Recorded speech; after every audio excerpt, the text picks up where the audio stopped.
A nossa aula de hoje é sobre as dízimas periódicas, aqueles números que quando nós fazemos uma divisão dão um resultado com muitas casas que se repetem.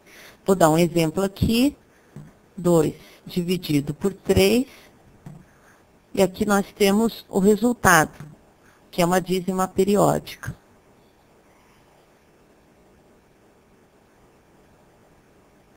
Mas antes da gente prosseguir falando das dízimas periódicas, nós vamos primeiro relembrar a relação entre as frações e os números decimais. Então, quando nós temos aqui uma fração como 13 décimos, nós podemos facilmente transformá-la num número decimal, principalmente porque o denominador dela é 10. Então, a regra que a gente aprendeu é que a gente repete o numerador, conta o número de zeros do denominador e esse é equivalente ao número de casas decimais. Nós temos um zero, então vamos ter uma casa decimal. Então, 13 décimos é equivalente a 1,3, ou seja, 1 inteiro e 3 décimos. Já uma fração como o 1/5 aqui, é um pouco mais complicado de fazer, porque a gente primeiro tem que pensar numa fração que tenha o denominador o 10, ou 100, ou 1000, que seja equivalente a 1/5. Aqui no nosso caso não é tão complicado, basta multiplicar por 2 o numerador e o denominador, com isso a gente encontra uma fração equivalente, que é 2 décimos. E daí 2 décimos a gente pode transformar no número decimal. Lembrando que como tem um zero no denominador, nós temos uma casa decimal. Então, 1/5 é equivalente a 2 décimos. Agora, para 6/8 já fica bem mais complicado, porque a gente tem que fazer várias operações para conseguir chegar numa fração equivalente. Mas a gente, com a experiência, a gente acaba percebendo uma coisa, que há uma outra maneira de encontrar o número decimal equivalente a uma fração. Basta fazer a divisão do numerador pelo denominador. Então, se a gente fizer isso aqui, usando a calculadora, eu posso mostrar para vocês que 13 dividido por 10 é 1,3, exatamente o número que a gente encontrou. Então, temos aqui o mesmo resultado. Se fizermos a mesma operação aqui para o 1/5, vamos confirmar que isso é válido mesmo. Então, 1 dividido por 5, temos 0,2,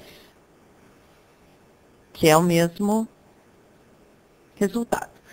Então, vamos aproveitar e fazer o 6 dividido pelo 8. O que nós obtivemos aqui, 0,75, que é o número decimal equivalente à fração 6/8. Ou seja, se eu tivesse feito a operação de procurar por uma fração equivalente, eu teria que chegar até 75 centésimos, que é equivalente a 6/8.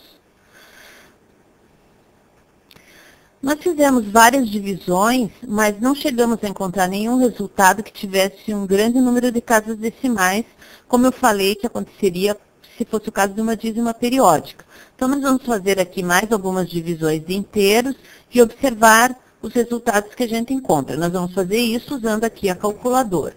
Então, 6 dividido por 5, nós encontramos aqui o resultado 1,2. Realmente não é uma dízima periódica, é um resultado até bem curtinho. Outra divisão que nós vamos fazer, 9 dividido por 80. Aqui nós já conseguimos um resultado com um número maior de casas decimais. Mas não é uma dízima periódica, porque ele facilmente a gente termina a conta e se a gente até multiplicar, fizer a operação inversa, a gente obtém exatamente o 9. Outra divisão que a gente já tinha visto na primeira tela, essa sim tem um número grande de casas decimais, como vocês podem observar aqui. E o número 6 que se repete. Vocês vão dizer, opa, mas acabou, tem um 7 aqui no final. Esse 7, na verdade, é uma aproximação que é feita pelas calculadoras. Nós estamos trabalhando com uma calculadora que trabalha com um número grande de casas decimais. A maioria das calculadoras trabalha com 8 dígitos, principalmente essas calculadoras de mão. Aqui nós temos uma calculadora que trabalha com um número maior de dígitos, mas mesmo assim, aqui no final, ela arredondou, indicando que o próximo número é um número maior que 5, ela arredondou para um número maior, então o 7. Se a gente fizesse essa operação com lápis e papel, você não chegaria nesse 7, a menos que você também resolvesse fazer a mesma coisa que a calculadora faz, que é fazer o arredondamento. Vamos fazer mais uma divisão aqui, que é o 2 dividido pelo 11. Aqui nós obtivemos também uma dízima periódica. Só que essa dízima periódica aqui é diferente da anterior, porque o resultado são números alternados. O 1 e o 8 vão se alternando no resultado. E a gente observa que tem aqui o 2 no final, que também foi um arredondamento do 1 para um número maior, porque o próximo seria o 8, que é maior do que 5.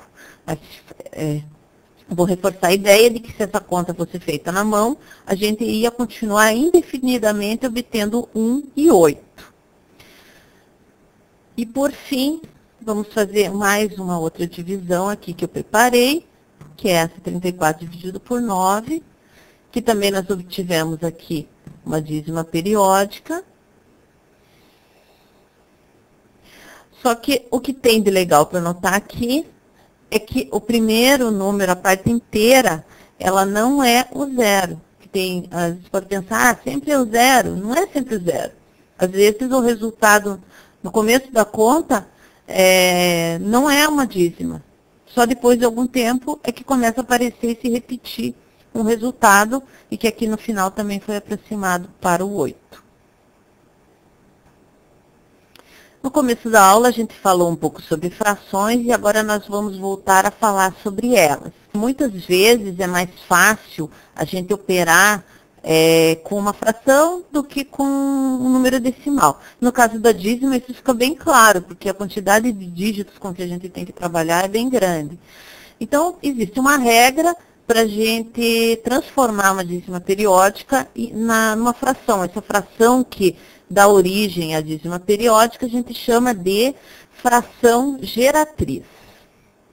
Aqui nós temos no primeiro exemplo uma dízima em que a parte que se repete é o 3. Então a regra para a gente encontrar essa fração geratriz é que o numerador da fração geratriz vai ser exatamente a parte que se repete, a dízima. E o denominador vai ter a quantidade de 9 igual ao número de dígitos que se repete. Então, aqui, como se só repete um algarismo, nós vamos colocar um 9 só. E vocês vão dizer, será que isso é verdade? Bom, a gente tem a calculadora aqui que a gente pode testar essa regra. Então, eu vou fazer 3 dividido por 9, e aqui nós temos exatamente a dízima periódica que a gente estava procurando a fração geratriz, certo? Vamos, então, aplicar a regra para a segunda dízima aqui. Então, qual é a parte que se repete? É o 31. Então, vamos colocar aqui o 31 como numerador, e o denominador, a quantidade de 9 equivalente ao número de algarismos que tem a dízima. Nós temos 2, então vai ser 99. E, aproveitando a presença da calculadora, nós vamos verificar se isso é verdade. Exatamente aqui, a mesma dízima que a gente estava procurando a fração geratriz. E aplicando a mesma regra aqui na terceira, nós temos 12 e temos também 99. E conferindo a operação, 12 dividido por 99 igual. Essa é a regra para as dízimas periódicas simples. Quais são as dízimas periódicas simples? Essas que tem aqui como a parte inteira um zero, tá? E que a parte periódica começa exatamente após a vírgula. Essas são as dízimas periódicas simples, e essa aqui é a regra para a gente encontrar a sua fração geratriz. Agora nós temos aqui na tela mais algumas dízimas periódicas, mas que não são simples como as que nós mostramos na tela anterior. Essas dízimas aqui são casos particulares. Por exemplo, aqui nós temos o zero na parte inteira, mas logo depois da vírgula nós temos um número que não faz parte da dízima periódica. No segundo exemplo, nós temos a parte inteira maior que zero e temos ainda dois números depois da vírgula antes de iniciar a parte periódica. E aqui nós temos também um outro caso semelhante. Esses casos aqui são chamados de dízimas periódicas compostas. E a maneira de encontrar a fração geratriz dessas dízimas dá um pouquinho mais de trabalho. Então, nós vamos estudar esse primeiro caso aqui, que eu vou detalhar como que a gente pode encontrar a fração geratriz dessa dízima. Então, a gente pode pensar esse número decimal como uma soma de dois outros números decimais. O 0,2 mais o 0,0333, uma parte periódica, tá? Aqui nós já chegamos bem perto de uma dízima periódica simples, só que nós temos um zero logo depois da vírgula. Eu posso dizer que essa soma aqui, eu posso também mostrá-la dessa maneira. Isso aqui é 1/10 de uma dízima periódica que a gente conhece.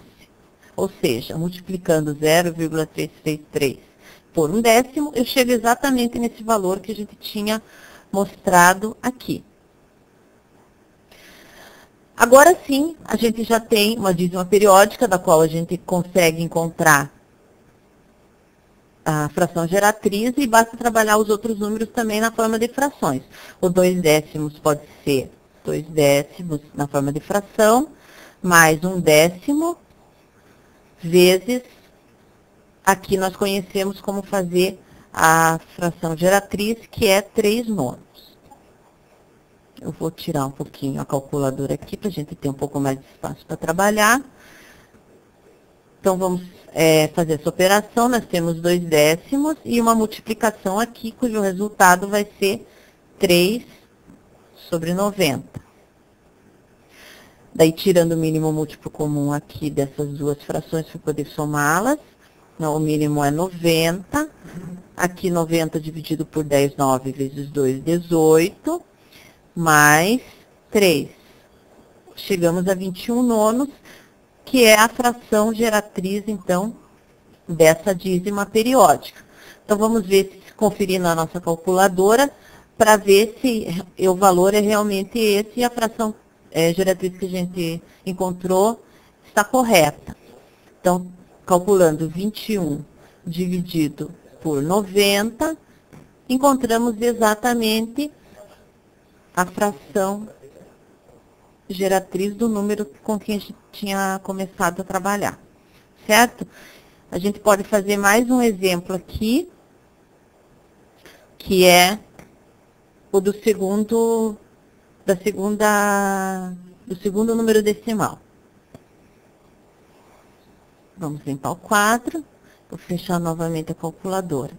Nesse caso aqui, como que a gente pode pensar que temos novamente 4,63 mais 0,00777, aplicando a mesma forma de pensar que a gente utilizou, 463 centésimos, que é transformar o número decimal em uma fração decimal, mais 1.